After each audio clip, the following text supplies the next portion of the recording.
to talk about the third key to Pinterest success, which is consistent pinning. So we've already talked about the importance of creating new content and fresh pins, and this is actually more important than ever now. So Pinterest has recently said that fresh content and fresh pins is the most important thing on Pinterest, followed by consistency, which is what we're going to talk about next. But this is actually news because before, Pinterest wanted to see a lot of repins. A lot of pins that would show on people's home feed were based on how many saves or how many repins that particular pin had. But now what Pinterest wants to see and what they're prioritizing in terms of distribution is fresh content. They want people to see what's new, what's trending. They want new things every day and give their users something fresh, because a lot of times the user would see the same pin over and over and over because they got so many repins. So now that's the new strategy. But how are we going to work with this? Because no one has the time to be all the time creating new content and every day posting on Pinterest. It's too much time, especially us as business owners. There's so much we have to deal with. So here's going to be our pinning strategy. So let's focus on consistency. Create a schedule and try to stick to that schedule.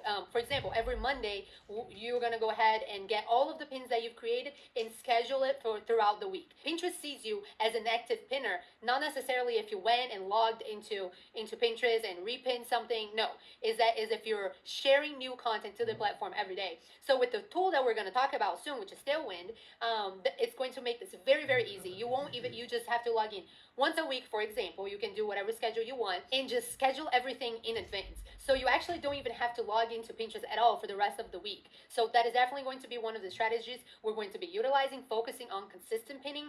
And obviously, we've already talked about Pinterest would love if you pin 30 times per day. But again, no one has the time for that. Even to schedule that many pins would take a long time. So my recommendation is that you focus on at least one original content per day if you can, but the suggested is around 5 times per day, and I'm going to explain why the suggested is 5 times per day soon.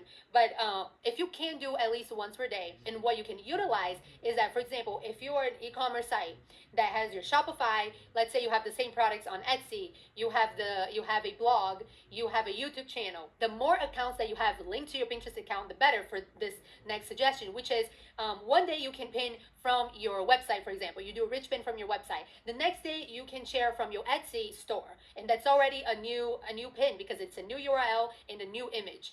And next you share from your YouTube channel. So you don't have necessarily to be creating new content all the time. For example, blog posts to have to pin your original content once a day.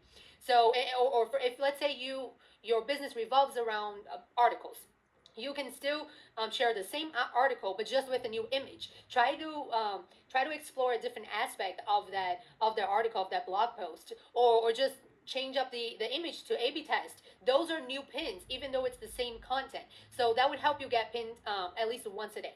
And my suggestion for 5 times a day is because actually remember that following tab that I talked about in the beginning?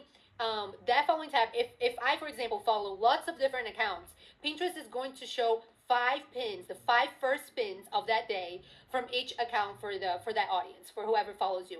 If I, for example, only follow 2 people, then Pinterest is going to show more than 5. But if most people actually follow several accounts, so just so you know, you want to utilize this opportunity and pin 5 times per day if you can. Next, as I just mentioned before, create multiple images for the same content.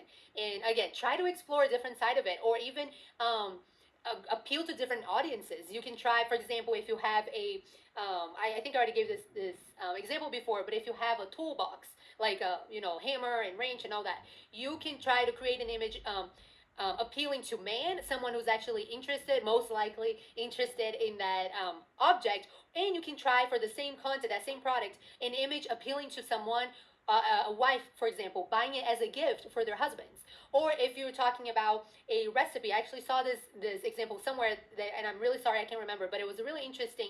It was a drink recipe.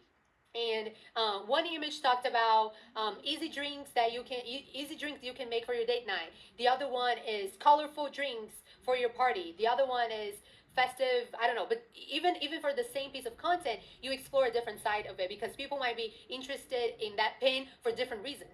So that's a great opportunity, and that's going to help you have multiple pins, fresh pins, even though it's the same piece of content. And then you want to save your pin to the most relevant board first. So using the same example, if I'm creating a piece of content about Florianopolis, Brazil, it's more relevant to a board called Brazil than a board called Travel. So I could still share it to the board Travel, but first choose to share that piece of content to the most relevant board. And then lastly, the first pin of each board should be your original content, not a repin or a save from a different account. And you actually need to be very careful because as soon as you create a board, you're going to see that Pinterest automatically suggests pins for that board. But don't save it yet. If you don't have a piece of content ready for that board yet, use the strategy of creating that board as a secret board and later on wait until you have a piece of content for that board. And next, we're going to talk all about Tailwind scheduling app and how you can utilize that tool to follow this strategy and be successful on Pinterest. So if you have any questions, be sure to leave those in the Q&A below, and let's go ahead and get to the next video.